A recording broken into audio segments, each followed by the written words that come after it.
Hello and thank you for joining us today at Distracted by Life. Our podcast is all about making change within yourself and your relationships. We share conversations, stories, and explore ideas coming from our lifelong journey of the high points and especially the low points where we learn to face our fears or cope with pain, loss, and failure. We do this in a discovery quest to establish patterns around our past and understanding whether we are tripping up from our past or being held hostage by it. We work on identifying ways to move forward, aligning our core values, and unlocking the keys to self-awareness, self-acceptance, self-compassion, and letting go of what is not serving you positively in life. A better you is always there, ready to explore in a new world. So let's begin. Welcome to part 2 of Changing the Conversation, specifically conflict skills for nice people. Conflict is inevitable at work and at home. It's not a matter of if we experience conflict, it's a matter of when we will experience it and what our options are when we run into that conflict. Joining us again today is Amal, who will give us an insight on this all too important topic. Hi Amal, and welcome. Hi Dan. Thank you so much. I'm glad to be here, and I'm just going to get started on part 2 of Changing the Conversation. Today we're going to touch on some questioning, turning a perspective fight into a problem to solve, listening, understand the issues, underlining the conflicts, and validating, create openness, and promote dialogue. So when we talk about take on a bad fight.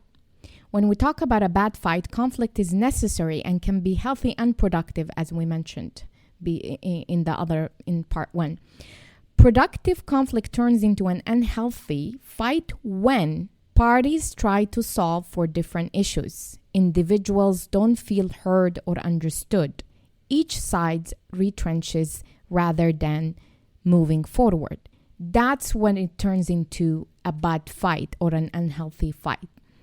The first few sentences in an interaction determine which way you will go in a fight. To prevent bad fights, conflict is necessary and healthy and can be productive. It becomes a fight, as we mentioned, when individuals don't feel heard or understood. Parties try to solve for different issues because each coming into the fight with their own agenda. Each side retrenches rather than moving forward. So we are stuck and ruminating on one part of this fight, and then we can see beyond. So listening, validating, and questioning will neutralize an unhealthy conflict before it begins. Because if we can learn to be curious when we arrive at a disagreement or a conflict, it might help us to run through different questions and be able first to hear the other person's point of view before we're jumping and adding judgment and adding our own and forcing our own opinion into the matter. Why statements trigger conflict? The question is that when you start with statement and assertions, the other person feels less sense of agency in finding a solution, because now you're strongly taking a stand and you're telling the other person in your body language, it's showing in your tone.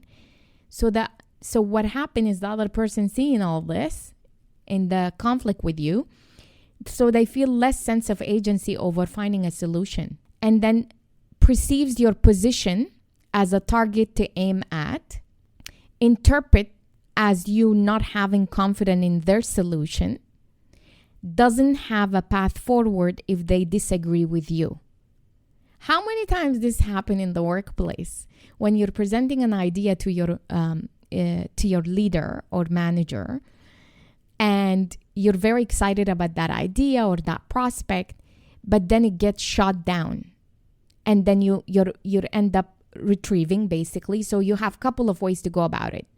Either you retrieve by avoiding and then kind of taking a stand back and not adding meaningful contribution to the conversation, and now you're in a flight or fight or freeze zone kind of thing, and then you feel like you don't have agency to add to this, and the whole thing was taken, the rug was pulled from under you, and then there is no path forward. But you just agree because the other person is with the authority and the power, and you're kind of stuck.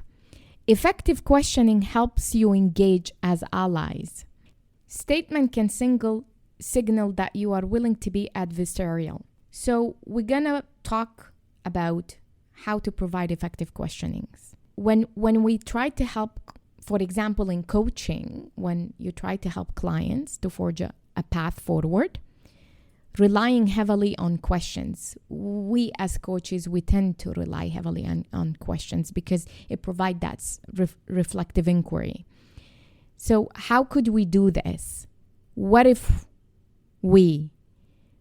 could it look like? Who would need to consult? Where am I underappreciating the risks? What would a good solution have to include? How do you want to tackle this? These are different type of questionings that you could use to start the questioning inquiry so you can understand and come from an ally perspective or a point of view or a position. The answer to these questions pave the path to a solution.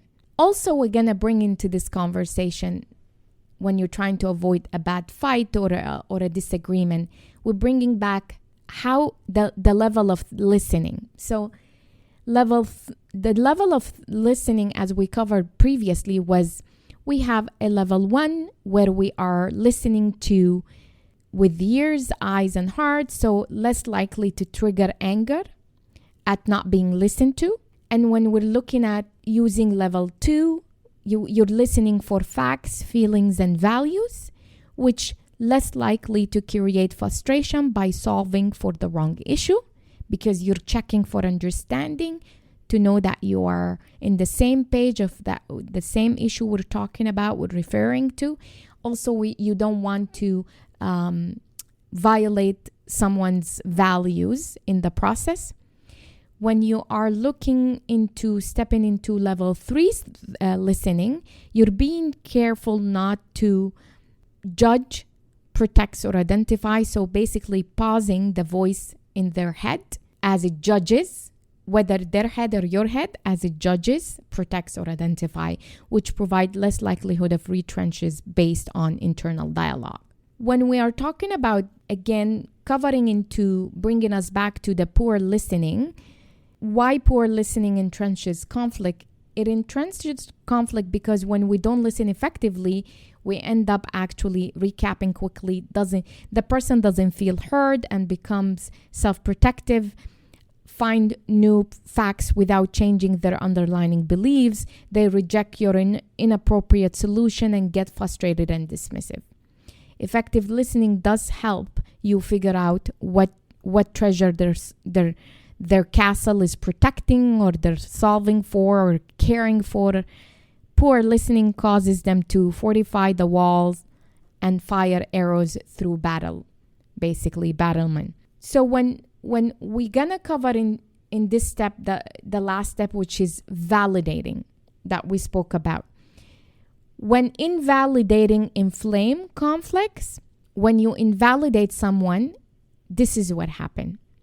Experience you as an adversary, become more assertive or combative, or channel their concern into a passive-aggressive form. Validating causes them to come to the wall to engage. Invalidating causes them to take up a drawbridge and prepare for a battle. So we want to avoid pushing people towards a corner and putting their backs up. We want to be able to, even if we don't disagree, we want to validate the point they made and try to kind of find ways and strategies to meet halfway. The secret is to speak their truth before you speak your own. Encourage validation. To encourage validation, validating means giving credence to the issue and the person. It does not mean that you agree with what they are saying. You validate others by saying something to make the person feel heard and understood. asking a question to get at the underlying issues and concern, paraphrasing their perspective, and add your perspective, issues, and concern. This is how we work through validating, the opposite of invalidating a person. So I know that I spend a lot of the scenarios here probably referring to a work example, but in reality, we find conflict in both our personal and our professional life. Conflict shows up in our personal life when we start, as earlier mentioned, we gravitate to finding people that agree with us. So we divide the family members. If someone that's gonna agree in our note and put in our point and put their backs up with us, and we create our tribe, so we gravitate towards these people, to these family members, to try to keep them on our side. And this is how we cause a divide among family members. But if we come to the table in a way that is neutral, asking the right questions, validating other people's feelings, and listening at the 3 different levels that I have mentioned, we might as well come to an insight where it's going to help us find the solution and the path forward. Because the opposite of that side of changing the conversation from a bad fight and turning it and getting out of the trenches of conflict is be able to speak and validate someone else's truth before we speak our own. And with that said, I hope you found this episode and the conclusion of changing the conversation helpful to you. As always, it was great to be here with you. And until next time, back to you, Dan. Thanks, Amal. And thank you all for joining us here at Distracted by Life. If you're interested to learn more, check out our other podcasts, of course, or hop online to Amal's website at amalcandido.com, where she talks about her coaching world covering life, leadership, and mindfulness, including links to popular podcasts and to her books as well. With that said, stay tuned for our next episode. And from Amal and myself, thanks again, and talk to you soon.